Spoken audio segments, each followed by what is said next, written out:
직장을 50대 후반에 명예퇴직했습니다. 20, 30대만 해도 나중에 퇴직하면 아내랑 같이 여행이나 다니면서 여유롭게 살아야지라는 생각을 했었는데 막상 퇴직하고 나니 그게 쉽지가 않더라고요. 언젠가 하나밖에 없는 아들이 장가갈 때 조금이라도 보태주려면 여유 자금이 더 있어야 했고 아파트 대출금도 아직도 갚아야 했으니까요. 아파트 경비라도 알아볼까 고민하던 찰나에 고등학교 동창놈이 술 한잔 하자면서 저를 불렀습니다. 동창이랑 소주를 한 잔씩 마시면서 이야기를 나누고 있는데 대뜸 저한테 사업해볼 생각 없냐고 묻더군요. 제가 무슨 사업이냐고 했더니 왜 내가 볼 때는 너 사업가 기질이 있어. 그러니까 나랑 돈 한번 벌어볼래? 라고 했습니다. 그때부터 어떤 사업인지에 대해 자세히 설명해주는데 솔깃하더라고요. 그날 밤에 아내에게 사업을 해보고 싶다고 말을 꺼냈습니다. 당연히 아내는 반대했습니다. 당신이 무슨 사업이야? 그거 아무나 하는 거 아니야. 라고 하면서요. 그 말에 왠지 오기가 생긴 저는 아내 말을 무시한 채 덥석 동창의 손을 잡았습니다. 결과는 어땠냐고요? 동창에게 사기를 당해서 퇴직금을 몽땅 잃어버리고 말았습니다. 알고 보니 동창에게 피해를 입은 사람이 저만이 아니더군요. 그 중에는 심지어 저희 고등학교 은사님도 계셨습니다. 피해액만 20억이 넘었고 동창은 사람들을 피해서 2년 정도 도망을 다니다가 대구에서 붙잡혔습니다. 경찰에게서 동창을 붙잡았던 소식을 듣고 한 걸음에 달려가 내 퇴직금 내놓으라고 했지만 소용없는 짓이었습니다. 아내는 왜 자신의 말을 듣지 않았냐면서 저를 원망했습니다. 그리고 이제 뭐 먹고 살 거냐고 물었습니다. 눈앞이 캄캄했지만 보란듯이 성공하고 있다는 마음은 변하지 않았습니다. 그래서 공사판에서 막노동을 하고 트럭 운전도 하면서 악착같이 돈을 모았습니다. 그 이후에 모은 돈을 가지고 차근차근 사업을 준비하며 시작했습니다. 처음에는 아내가 왜 또 사업이냐면서 반대했습니다. 하지만 어떻게든 성공해 보이고 싶었고 잘할 수 있다는 자신감이 있었던 저는 딱 한 번만 더 나를 믿어달라는 말로 아내를 설득했습니다. 그리고 그 결과는 대박이었습니다. 사업 시작한 지 2달 만에 엄청난 성과를 얻었고 꿈에도 그려보지 않았던 돈을 손에 거머쥐었습니다. 정말 많이 벌었을 때는 한 달에 3천만 원도 번 적이 있습니다. 사업에 성공하고 난 뒤 50평대 아파트를 사서 이사도 했고 부동산에도 투자했습니다. 그동안 타보고 싶었던 외제차도 구입했고 아들에게도 독립해서 살라고 서울에 오피스텔도 마련해줬습니다. 행복했습니다. 남은 여생은 아내와 여행 다니면서 편안하게 살고 싶다는 소망이 실현되었으니까요. 하지만 제 행복은 그리 오래가지 않았습니다. 인생에 오르막길이 있었다면 내리막길도 있는 법이니까요. 잘 나가던 사업이 점차 기울어지기 시작하더니 나중에는 손을 쓸 수 없을 지경까지 이르더군요. 가지고 있던 외제차와 아파트를 팔고 살고 있던 집을 담보로 대출을 받아서 어떻게든 막아보려고 했지만 역부족이었습니다. 결국 저를 포함해서 20명이 넘었던 직원들은 하루아침에 회사를 잃어버리고 말았습니다. 모아놨던 돈들도 다 털어서 직원들 퇴직금으로 주고 나니 300만 원밖에 남지 않더군요. 50대 아파트는 10평 원룸이 되었고요. 그때는 도저히 가족들을 볼 면목이 없었습니다. 정말 삶을 포기하고 싶더군요. 저는 당연히 아내가 저와 이혼할 줄 알았습니다. 그런데 웬일로 아내가 그런 말을 하지 않더라고요. 제가 고민하다가 아내한테 이혼하고 싶으면 해. 어떻게든 원하는 만큼 위자료는 맞춰줄게. 라고 했더니 아내가 저에게 그 위자료 당신이랑 살면서 받을 거니까 각오해. 라고 하더군요. 그 말을 듣고 어찌나 눈물이 나던지요. 그러던 중에 아내가 남은 돈을 가지고 장사를 해보고 싶다고 했습니다. 갑자기 웬 장사냐고 물었더니 옆집 아줌마가 제안했다고 하더군요. 제 아내가 음식 하나는 기가 막히게 하거든요. 제가 할 수 있겠어? 라고 물었더니 해보겠다고 했습니다. 그래서 아내는 300만 원과 주변 사람들에게 빌린 돈을 가지고 5평짜리 가게를 어렵게 구해서 가게를 시작했습니다. 요리라고는 라면 끓이는 것밖에 할 줄 몰랐던 저는 재료 손질을 도왔습니다. 장사 시작한 지 석 달 정도까지만 해도 형편이 어려웠는데 넉 달 이후부터는 단골 손님이 생기기 시작하더니 제법 많은 손님이 찾아왔습니다. 나중에는 가게를 늘려야 할 상황까지 오더군요. 저희 부부는 반신반의하면서 그동안 모은 돈으로 가게를 늘렸는데 더 많은 손님이 찾아오더군요. 저희 국수 가게가 TV에도 나온 적이 있습니다. 가게가 어느 정도 자리를 잡자 아내는 삼겹살 가게도 해보고 싶어 하더군요. 저희 아내가 평소에 삼겹살을 참 좋아했거든요. 아내가 하고 싶다는데 말릴 리가 있나요? 해보라고 했습니다. 다행히 삼겹살 가게도 잘 됐습니다. 이전 가게 정도는 아니었지만 제법 많은 손님이 찾아왔습니다. 덕분에 10평 원룸이었던 저희 집은 30평대 아파트가 되었습니다. 아내에게 너무나 고맙습니다. 그래서 매일매일 고생한 아내에게 사랑한단 말과 고맙다는 말을 해줬습니다. 아내는 저에게 그러니까 이제부터 나한테 충성해 라고 하면서 좀 더 힘내서 삼겹살 가게도 늘려보자고 했습니다. 아내 말대로 가게를 확장하기 위해 아내를 도와서 저도 열심히 일했고 1년 후에 2호점을 내게 되었습니다. 친구들은 모두 저를 부러워했습니다. 사업복은 없어도 아내복은 있다고 하면서요. 저는 그 말이 싫지 않았습니다. 저도 제가 이 세상에서 가장 아내복이 있는 사람 같았으니까요. 그리고 제 복은 그뿐만이 아니었습니다. 어느 날 아들이 결혼하고 싶은 사람이 있다면서 한 여자를 집으로 데려왔는데 한눈에 봐도 예의가 있어 보였습니다. 그 여자가 지금의 제 며느리입니다. 며느리는 아들과 결혼한 후 떡두꺼비 같은 손주도 낳았습니다.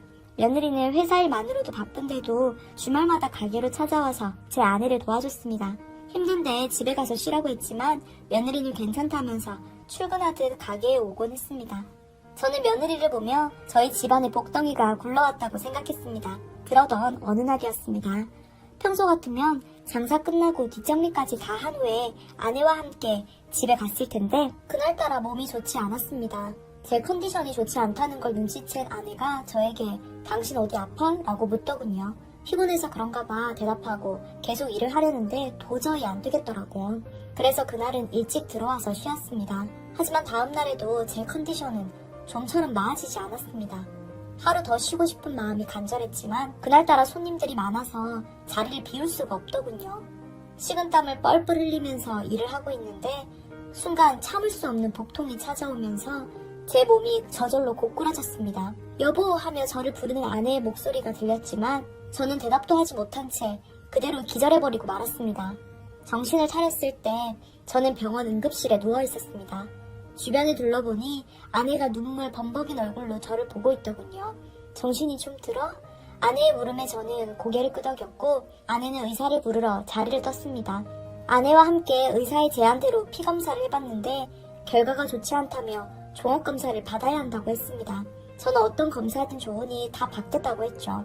병원에서 검진을 받는데 괜히 걱정이 밀려오더군요. 하지만 아내에게는 내색할 수 없었기에 내 몸 내가 더 잘 알아. 별 이상 없을 거야. 라고 당당한 척 말했습니다. 제 말에도 아무 이상 없으면 좋으던만 하나님도 참 너무하시더군요. 검사 결과 암이었습니다. 이미 중계까지 진행된 상황이었죠. 의사는 다행히 다른 부위에는 전이가 되지 않았다면서 일단 수술 전에 방사능 치료와 항암 치료를 먼저 받아야 된다고 했습니다. 너무 억울하고 분해서 눈물도 나오지 않더군요. 제가 울 목까지 아내가 다 울어주어서 전 더욱 울 수가 없었습니다. 아내는 당연히 치료를 시작하겠다고 했지만 제 생각은 달랐습니다. 저는 아내에게 짐이 되고 싶지 않았으니까요. 그래서 아내에게 치료를 받지 않겠다고 했습니다. 그냥 남은 시간을 소중히 보내다가 떠나고 싶다고 했어요. 아내는 말기도 하는데 왜 그런 소리를 하냐면서 노발대발했습니다. 솔직한 마음으로 저도 치료받고 싶었습니다. 그런데 치료를 받고 수술을 받는데 돈이 보통 드는 게 아니지 않습니까? 게다가 분명 아내는 제 간병인을 자처하면서 장사도 나몰라라 할 텐데 이제 막 자리 잡은 가게를 그냥 망하게 둘 수는 없었습니다. 결국 고민 끝에 저는 도망치기로 결심했습니다. 새벽에 홀로 일어나 간단하게 짐을 꾸리고는 미안하다는 편지만 달랑 남긴 채 집을 나왔습니다. 아침에 제 편지를 읽은 아내에게서 전화가 왔지만 받지 않았습니다. 그렇게 집을 나온 저는 연고도 없는 시골로 내려가서 농사일을 배우며 지냈습니다. 통증이 찾아오면 진통제를 먹으면서 버텼습니다. 그런데 어떻게 알았는지 며느리가 제가 지내는 곳에 찾아왔습니다. 제가 며느리에겐 여긴 어떻게 알고 왔느냐 물었더니 어느 날 아내에게 제가 신세를 지고 있던 집의 주인 아주머니가 전화해서 제가 어디에서 살고 있는지 알려줬답니다. 그 사실을 아내가 아들에게 전했고요. 아내와 아들이 제가 있는 곳으로 당장 달려오려던 것을 우리 며느리가 말렸답니다. 그랬다가는 제가 또 도망갈 수 있으니까요. 나중에 제가 주인집 아주머니에게 아내 전화번호는 어떻게 알았는지 물었더니 제가 화장실을 간 사이에 몰래 제 핸드폰을 뒤졌답니다. 그 말을 듣고서 제가 왜 그렇게 하셨어요? 라고 물었더니 제가 걱정돼서 그랬답니다.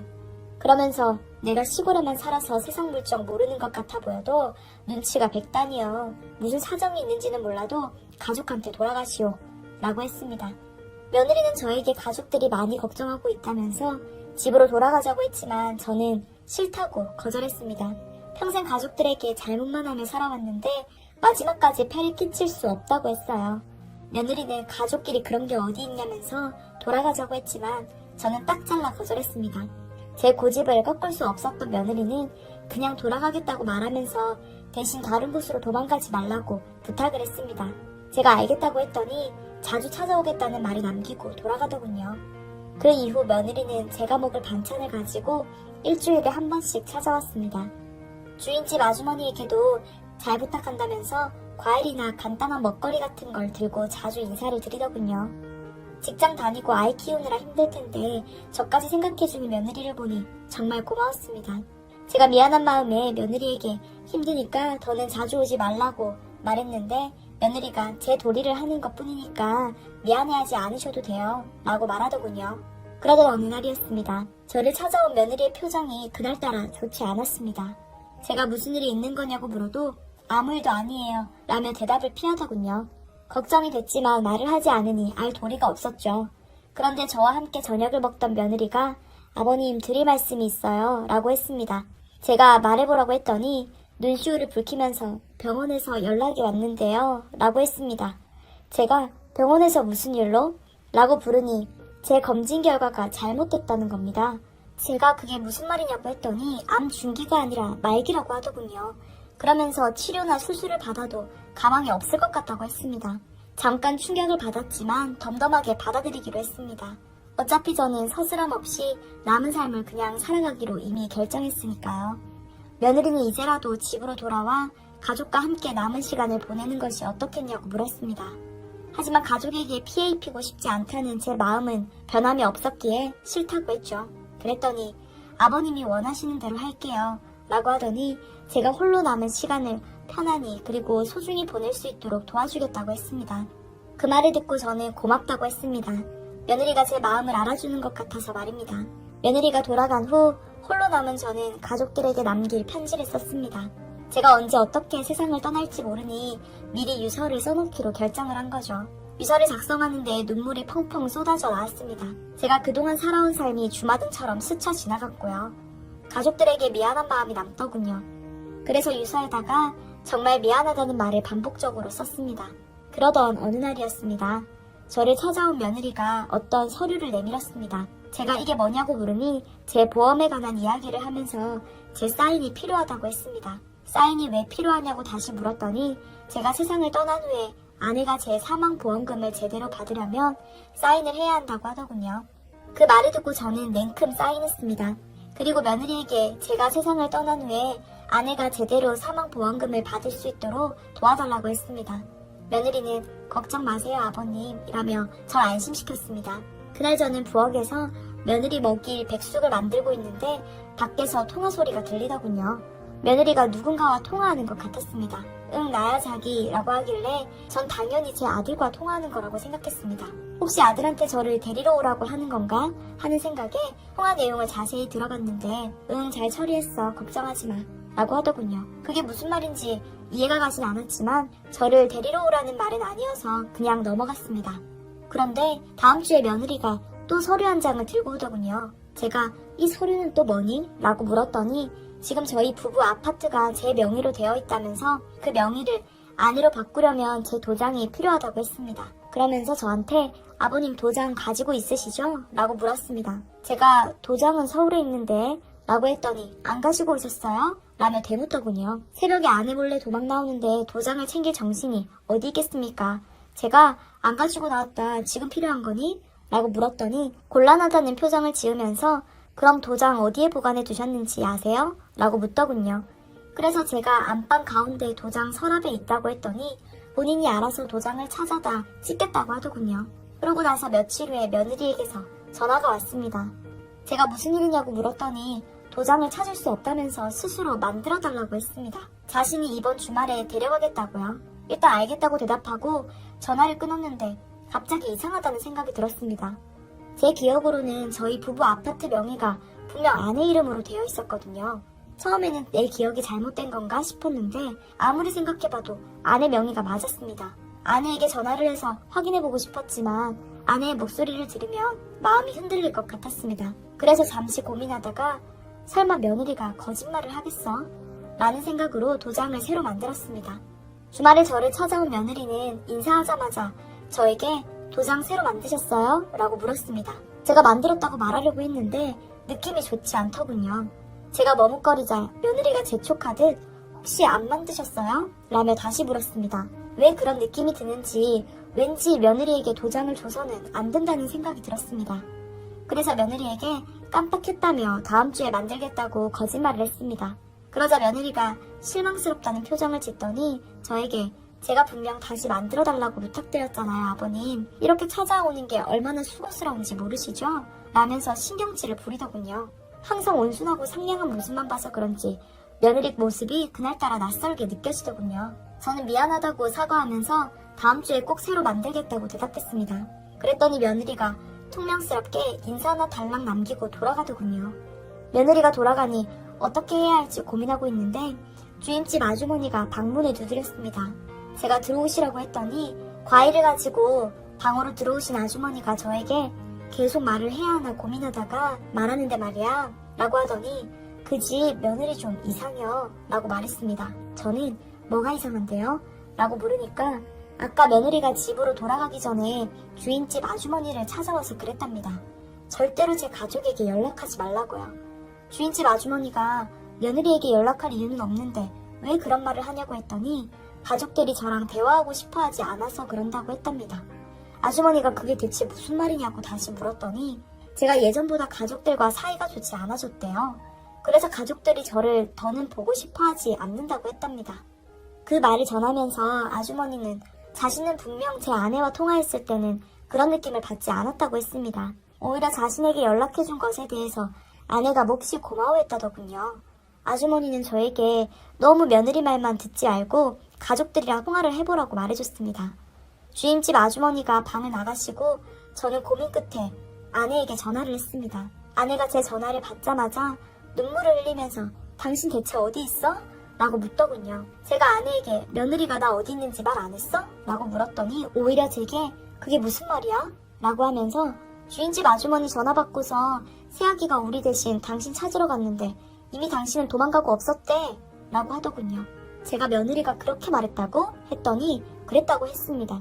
그 말을 듣고 제가 혹시 우리 아파트 명의 내 이름으로 돼 있어? 물었더니 아내가 그게 무슨 소리야? 집 구매할 때 내가 당신 이름으로 하자고 했는데 당신이 내 이름으로 하자고 했잖아 라고 하더군요. 뒤통수를 3개 얻어맞은 것 같았습니다. 그리고 뭔가 크게 잘못했다는 생각도 함께 들었습니다. 울면서 저에게 대체 어디에서 뭘 하고 있느냐고 묻는 아내에게 나중에 모든 것을 설명해 줄 테니 기다려달라고 했습니다. 그리고 전화를 끊은 후에 곧바로 아들에게 전화했습니다. 아들 역시 저에게 대체 어디에 있냐고 물으면서 당장 집으로 돌아오라고 하더군요. 저는 아들에게 내가 있는 주소를 알려줄 테니까 며느리에게는 비밀로 하고 너 혼자 오라고 했습니다. 그랬더니 아들이 그렇게 하겠다고 하더군요. 아들은 바로 다음 날에 회사 월차를 내고 저를 찾아왔습니다. 대체 어떻게 된 일이냐고 묻는 아들에게 저는 지금까지 있었던 일을 전부 설명했습니다. 제 말을 모두 들은 아들은 사색이 든 얼굴로 며느리 욕을 하기 시작하더군요. 제가 아들에게 며느리랑 무슨 일이 있었던 거니? 라고 물었더니 그 여자 바람났어 아버지 라고 했습니다. 그게 무슨 말이냐고 물었더니 한 달 전에 며느리가 바람 피는 장면을 제 아들이 직접 목격했다는 겁니다. 아들이 격분하면서 이혼을 요구했는데 며느리가 한 번만 용서해달라면서 이혼을 거부했답니다. 와이프가 진심으로 잘못을 빌길래 이번 한 번만 눈 감아줄까라는 생각도 했어요. 그런데 저 몰래 뒤에서 그런 짓을 꾸미고 있을 거라고 상상도 못했네요. 아들은 괴로워하면서 며느리가 제 재산을 모두 가로채려 한 것 같다고 했습니다. 분명 제가 사인한 사망보험 수혜자도 며느리일 거라면서요. 그 말을 듣고 바로 보험사에 전화해서 확인해보니까 아들 말대로 수혜자가 며느리로 돼 있더군요. 모든 것을 확인한 저는 아들에게 병원에서 내가 암 말기라고 했다던데 그 말도 사실이니? 라고 물었습니다. 그랬더니 팔짝 뛰면서 그 여자가 그래요? 그게 무슨 말이에요? 아버지 충분히 사실 수 있어요. 그러니까 지금이라도 치료 받으세요. 라고 했습니다. 뿐만 아니라 제가 지난번에 우연히 들었던 며느리의 통화 상대도 아들이 아닌 며느리 애인이었습니다. 손이 벌벌 떨렸습니다. 그때라도 눈치를 챘다면 바보같이 속지 않았을 텐데 생각하며 제가 자책했더니 아들이 본인이라도 속았을 거라면서 저를 위로해주더군요. 그러면서 저에게 그만 저랑 집으로 가요 아버지 라고 말했습니다. 더는 버틸 자신이 없었던 저는 그러겠다고 대답한 후 그 길로 아들과 함께 집으로 돌아갔습니다. 저를 아주 오랜만에 다시 만난 아내는 왜 이렇게 자신의 속을 썩히냐면서 눈물을 흘리더군요. 저는 우는 아내를 품에 안고 그동안 내가 잘못했다면서 용서를 빌었습니다. 그리고 며느리가 저에게 한 일에 대해서 모두 이야기해줬습니다. 제 말을 들은 아내는 당장 며느리를 찾아가 머리채를 잡겠다고 했지만 저는 며느리에게 한 번의 기회를 더 주고 싶었습니다. 자신의 잘못을 스스로 실토하고 가족에게 용서를 빌 기회를 말이죠. 그래서 어렵게 아내를 설득한 후에 아들의 도움을 받아 식사 자리를 마련했습니다. 물론 그 전에 보험 수혜자를 다시 제 아내로 변경했고요. 주말에 아무것도 모른 채 아들과 저희 집에 온 며느리는 저를 보자마자 안색이 하얗게 질리더군요. 제가 며느리에게 우리 며느리 덕분에 내가 집에 올 결심을 했단다 라고 했더니 어색하게 웃으면서 아니에요. 아버님 돌아오셔서 기뻐요 라고 했습니다. 저는 며느리가 자신의 잘못을 진심으로 뉘우치기를 바랐지만 그럴 생각은 전혀 없어 보였습니다. 오히려 뻔뻔하게 눈시울을 붉히면서 저에게 이제라도 치료를 받으세요 아버님 이라고 말하더군요. 그럼에도 불구하고 기회를 주고자 제가 며느리에게 우리 가족에게 뭐 할 말 없니? 라고 물어봤는데도 며느리는 할 말 없어요 라고 했습니다. 참다 못해서 제가 왜 가족들한테 내가 다시 도망을 쳐서 만나지 못했다고 했니?